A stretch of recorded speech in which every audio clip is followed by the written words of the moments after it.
Hello everyone. Now we will explain of the poem My Last Touches. In the last video, we explained first 10 lines of the poem. So now we will discuss about the remaining lines of the poem of My Last Touches. So guys, come on the topic and let's start now. Pain. Strangers like you that contains the depths and patience of its earnest glance, but to myself the, they turned the curtains I have drawn for you, but I, and seemed as they would ask me if they durst, how such a glance came there. So note the first, are you to turn and ask thus, sir, it was not her husband's presence only called the spots of joy into the Duchess's cheeks. In these lines, Robert Browning says that the Duke tells the envoy that he look on the Duchess's face in the portrait always roused the curiosity of visitors. They found they found something extraordinary in the passion conveyed by that look. The Duke admits that it was not merely his presence in the studio that was responsible for the flush of joy. It was perhaps occasioned by some casual remark from the painter. He might have said uh, that art could never reproduce the faint flush that half illuminated the Duchess's face. The painter might have said that the blush was so lovely and yet so fleeting that it was impossible to capture it on canvas. The Duchess had a nature so easily pleased that even such a casual remark, one of formal courtesy, merely could make her blush with happiness. The Duke said that the remarks such as made by the painter were merely expression of courtesy. The Duke accepts that his last Duchess had such an innocent, happy nature that it was easily pleased. Now we will explain next line of the poem. See, perhaps Farapandov chanced to say her mental lapse. Over my lady's wrist too much or faint, over my lady's wrist too much or faint, must never hope to reproduce the faint half flush that dies along her throat. Such stuff was she thoughts and cause enough for calling up that spot of joy. She had a heart, how shall I say, to someone made glad, too easily impressed. She liked whatever she looked on, and her looks went everywhere. In these lines, the Duke says that the Duchess was a simple nature. She was easily impressed and pleased. She treated all favors alike with a smile ready for everyone. The Duke is describing the nature of the Duchess. She was one who could be easily pleased. She found joy in everything around.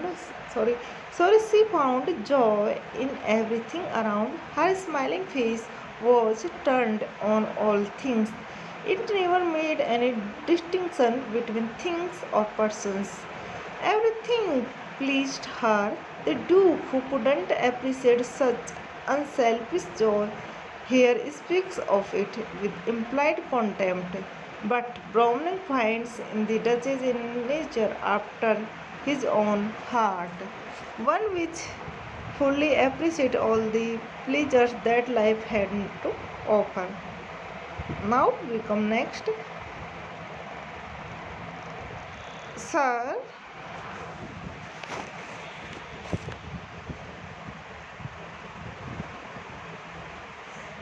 Sir, it was one my fever at her breast.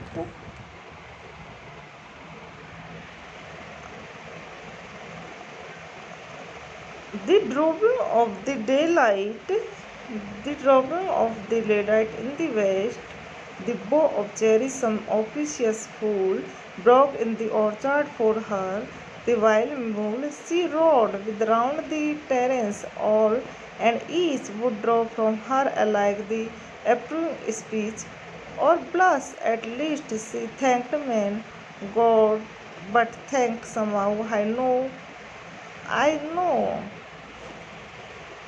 I know not as if she ranked my gift of 900 years old name with anybody gifts who took to them.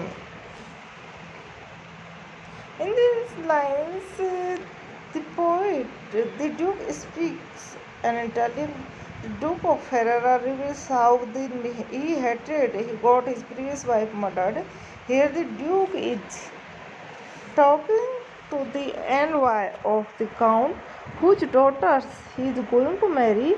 He shows to that envoy the painting of his previous wife as it is done on the wall. The poem shows us the inside of a typical Renaissance character typified by an unscrupulous proud duke, talking to the envoy of a count whose daughter he wishes to marry.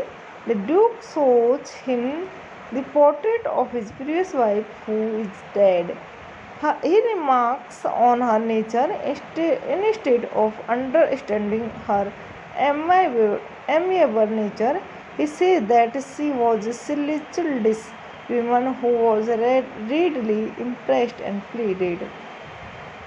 The Duke was annoyed with the Duchess because he didn't feel thankful to him for the honor as bestowed on her by marrying made her equally happy.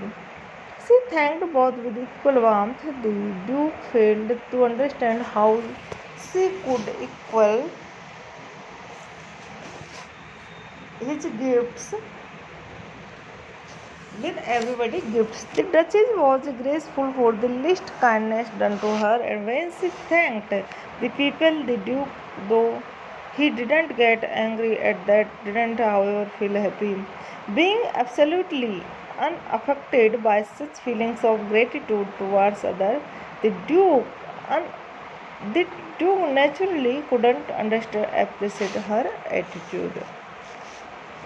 Next line of the poem is that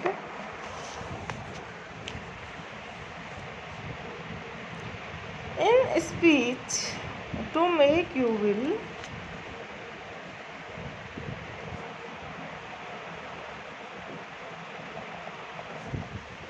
she thanked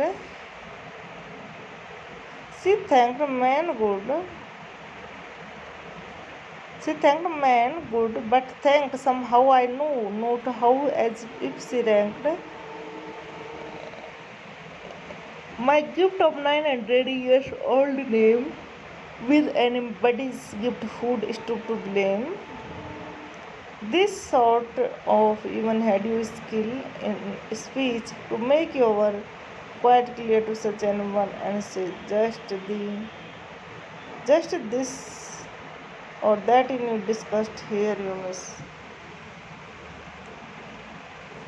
The Duke didn't mind that she thanked people for.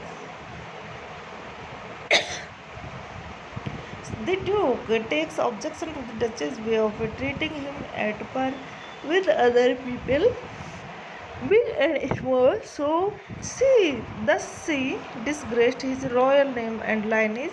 The arrogant and careless Duke refused to point that the lady would have corrected her behavior so as not to annoy her husband. He tells the messenger that he doesn't know the art of polite conversation, and even if he know it, he would not have gone to the Duchess and pointed her faults to her.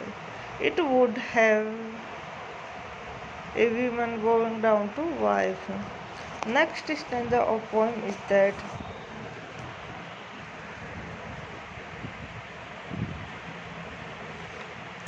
quite clear to such a one say just this or that new disgrace.